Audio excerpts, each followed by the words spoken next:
Lo primero, agradecer la posibilidad de asistir y participar activamente en este quinto Congreso Internacional Identidades, Inclusión y Desigualdad, cuyo lema es Identidades, Alteridades, el delgado hilo de las fronteras.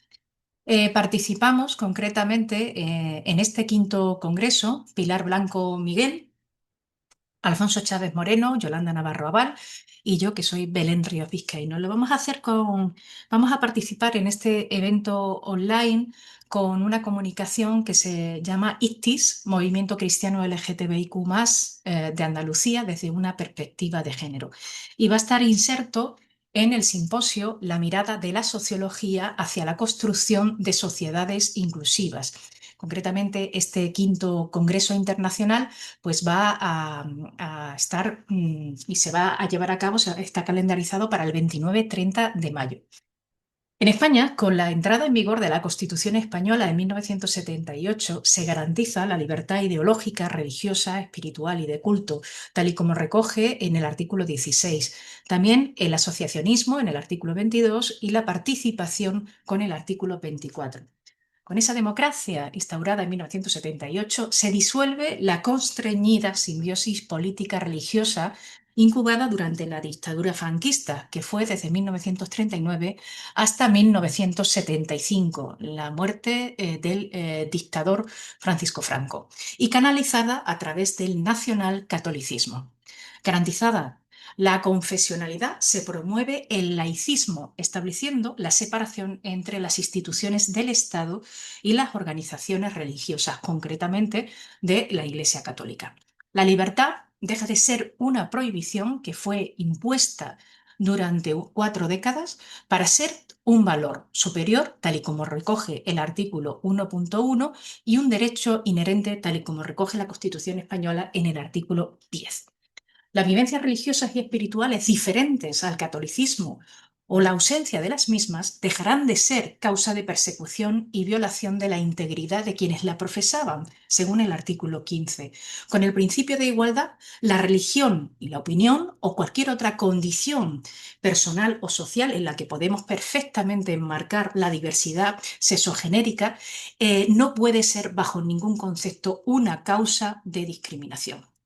Con la proliferación del tercer sector, iniciado con la lanzadera del ordenamiento jurídico, se defiende dicha diversidad, reivindicando la consecución de los derechos humanos imprescindible para que la igualdad no sea solamente legal, sino, en este caso, real y efectiva. Aquí, a partir de esto de la democracia, y concretamente ya en el siglo XXI, es cuando empezamos a hablar de cuándo surge ICTIS. En 2004 surge en Sevilla, en Andalucía, la agrupación ICTIS para personas cristianas LGTBIQ+, reflejándose como un espacio comunitario donde conjugar y compartir la diversidad afectivo-sexual, la identidad de género, con la vivencia religiosa y espiritual, asentada, eso sí, dentro de la Iglesia Católica, pero con una apertura ecuménica y además muy inclusiva. Su primera década de andadura tuvo un espacio de acogida, aunque desde la discrecionalidad, porque esto era requisito indispensable para la diócesis competente. Ya en diciembre del 2014, tal y como recoge sus estatutos, se constituye como asociación, es decir, va a tener a partir de ese momento personalidad jurídica propia y plena, es decir, va a formar parte de ese constructo que nosotros hablamos de tercer sector, entidades sin ánimo de lucro. ¿Cuáles son las finalidades de ICTIS? ICTIS tiene concretamente, y así lo recogen los estatutos concretamente en su artículo sexto, 4 funciones o finalidades fundamentales. Primero, la defensa de los derechos LGTBIQ+, es decir, del colectivo, abogando por la visibilización e inclusión socioeducativa, económica, religiosa, espiritual, entre otras. También parte de una intervención, de una orientación y apoyo durante todo el proceso de autoconocimiento. También fomenta la interrelación social y la vivencia de la fe, pero desde un plano también colectivo y comunitario. Pretende constituirse, y así lo ha hecho desde que nace y surge, como una entidad de acogida y de acompañamiento referente en Andalucía, donde personas que pertenecen al colectivo LGTBIQ+, familiares y personas aliadas, pueden manifestar su libertad espiritual en un entorno completamente libre de fobias y segregaciones. El activismo de la entidad ICTIS conlleva todo un conjunto de actuaciones informativas, formativas, sociales, reivindicativas, pero también espirituales.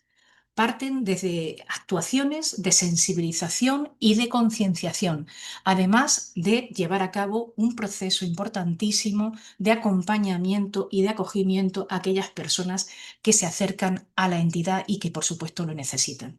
Es decir, si analizamos bien las funciones positivas que tiene ICTIS, es que aporta identidad y sentido de pertenencia. También aporta la identificación experiencial y espiritual, sobre todo en los valores, en las creencias, en las reglas comportamentales, en los principios éticos y morales, también en el conjunto de derechos y de obligaciones. También podemos contemplarla como una institución social. ¿Por qué? Porque es una institución donde se parte también de la enseñanza-aprendizaje, de las vivencias comunitarias. Tiene una función comunicativa y socializadora y podemos entenderla como una unidad de protección, de cuidado, de seguridad psicosocial para quienes forman parte de ella o en este caso se pueden acercar. Tiene una función afectiva y de vinculación entre las personas que la conforman. También se involucran no solamente las personas LGTBIQ creyentes, sino también sus familiares, las personas allegadas, las personas que pretenden también acompañarla. E igualmente hay otro tipo de movimientos que, bueno, pues van de la mano del camino y de la andadura concretamente de ICTIS. Y por supuesto tienen una función de cooperación y de colaboración, tienen un activismo social importante. Una de las cuestiones fundamentales también que se plantea ICTIS es frenar la LGTB-fobia. La lucha contra la LGTB-fobia. ¿Por qué? Porque existe una interrelación directa entre la invisibilización de la diversidad sexogenérica y la LGTB-fobia, en sus dos vertientes, tanto la LGTB-fobia interiorizada como la LGTB-fobia exteriorizada. Esta simbiosis actúa como placas de Petri que pueden generar como mínimo, en un porcentaje significativo, el malestar biopsicosocial por exposición a qué? Pues a situaciones de vulnerabilidad, a situaciones de desprotección, incluso pudiendo llegar a conductas y a comportamientos mucho más severos. ¿Por qué? Porque esas personas pueden sufrir perfectamente situaciones muy desfavorables y nocivas para la integración personal. Lo escuchamos continuamente: violaciones, persecución, prejuicios, estigmas sociales, acoso y, por supuesto, en muchos países también el asesinato o incluso las conductas de autolesión. ¿Por qué es importante la visibilización? Bueno, pues la visibilización en este caso es imprescindible, porque la visibilización es la alternativa necesaria y urgente para el reconocimiento y la valoración positiva de la diversidad en los contextos socioculturales. Para ello es importante y prioritario que la igualdad que está recogida en los marcos normativos a nivel internacional, a nivel nacional, a nivel autonómico y completamente todas las estrategias, los planes, los programas, los proyectos sean verdaderamente reales y efectivos.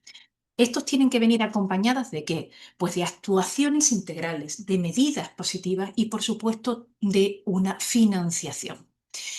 La visibilización la contemplamos como una estrategia prioritaria, como denuncia y rebelión ante estructuras opresivas, discriminatorias y retroalimentadoras de las desigualdades.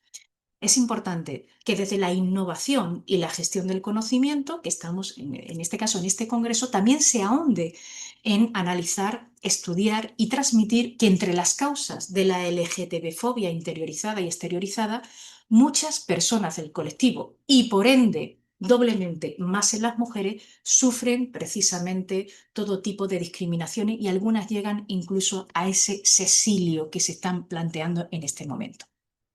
Mediante una metodología mixta, tanto cualitativa como cuantitativa, vamos a utilizar y utilizamos las técnicas de entrevista en profundidad, cuestionarios y grupos de discusión. Y en este sentido, exponemos el ideario de tanto personal como comunitario de una muestra, en este caso de mujeres creyentes LGTBIQ+, integrantes y proactivas y aliadas de ICTIS. Vamos a intentar que la muestra, en este sentido, supere las 20 personas las 20 mujeres que ya tenemos garantizadas. En 2025, precisamente en este año, ICTIS, junto a Crismon Comunidad, organiza y es promotora de la Asamblea Mundial de la Red Global Católica Arcoíris, con la participación de más de un centenar de representantes del tejido asociativo y de figuras reconocidas en el ámbito teológico. Se aborda en un momento coyuntural marcado por el fallecimiento, el pasado 21 de abril, del pontífice Francisco.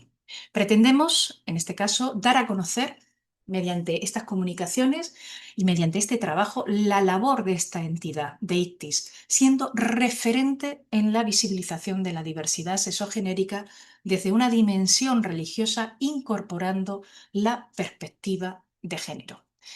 ¿Qué nos planteamos? Nos planteamos algunos retos y algunos desafíos que, por supuesto, consideramos que son significativos. Y son significativos, entre otras cosas, porque significa un cambio cualitativo, un progreso. Participar en la iniciativa social se entiende como una herramienta necesaria para la inclusión social y el fortalecimiento comunitario. Manifiestan una percepción muy positiva del papel de las entidades sociales no lucrativas, el tercer sector, para fomentar los valores y los derechos y, por supuesto, preservarlos. Igualmente, destacar la labor de los feminismos y las organizaciones sindicales que van de la mano con este tercer sector. Reconocen especialmente, y en este sentido tenemos que hacerlo y acompañar, en las funciones que desarrollan de información, sensibilización y concienciación a través de diferentes actividades y medidas, campañas, celebración de días internacionales, actuaciones educativas y formativas, creación de espacios de encuentro, mayor implicación social, preservación de los discursos y también de los delitos de odio que contagian además de forma expansiva la discriminación hacia la diversidad. Desde las perspectivas y desde las experiencias de las mujeres LGTBIQ y también familiares y personas allegadas de ICTIS, ¿qué nos planteamos? Y qué nos planteamos también las personas que estamos acompañando en ese análisis, en esta gestión del conocimiento. Pues que en el presente y en el futuro el tercer sector tenga que contribuir eficazmente ¿en qué? En un mayor reconocimiento y visibilización de la comunidad LGTBIQ+, de la defensa de los derechos fundamentales del colectivo y la denuncia de la vulnerabilidad de los mismos, la sensibilización y la concienciación sobre la diversidad, la promoción de los valores y de las libertades, el fomento de la educación en valores, el impulso de la perspectiva de género, la participación y el empoderamiento de la ciudadanía, el desarrollo también de actuaciones socioeducativas para prevenir la discriminación y la exclusión social, la puesta en marcha de medidas y de estrategias para poder mostrar, pero también denunciar esos discursos y esos delitos de odio. Hay que erradicar la LGTB-fobia en todas las manifestaciones, incluidas las religiones y en todas las creencias. Hay que celebrar y para eso se pueden llevar a cabo todo tipo de medidas, como hemos dicho, y de campañas de sensibilización, como los días internacionales. ISTIS también celebra, por ejemplo, las vigilias en contra la LGTB-fobia, todo tipo de actividades para toda la ciudadanía para luchar, por ejemplo, contra la discriminación, contra las terapias de conversión y contra todas esas manifestaciones violentas que se dan en el colectivo, ¿no? y que se las sufre concretamente el colectivo. También se llevan a cabo campañas de prevención de las enfermedades de transmisión sexual y de promoción de la salud sexual. La creación también de espacios, en este caso, de interrelación, de participación colectiva, de encuentro. El fomento también de las redes solidarias y, cómo no, la promoción también del bienestar y también de la inclusión social. Por ello, aunque vivamos en un mundo en transición, podemos asomarnos a la ventana de la utopía. ¿Y para qué sirve precisamente esa utopía? Pues la utopía sirve para caminar, tal y como decía nuestro querido Eduardo Galeano. Muchísimas gracias y, por supuesto, bueno, pues agradecemos enormemente esta posibilidad de participación, como hemos dicho antes, en este quinto congreso. Muchas gracias.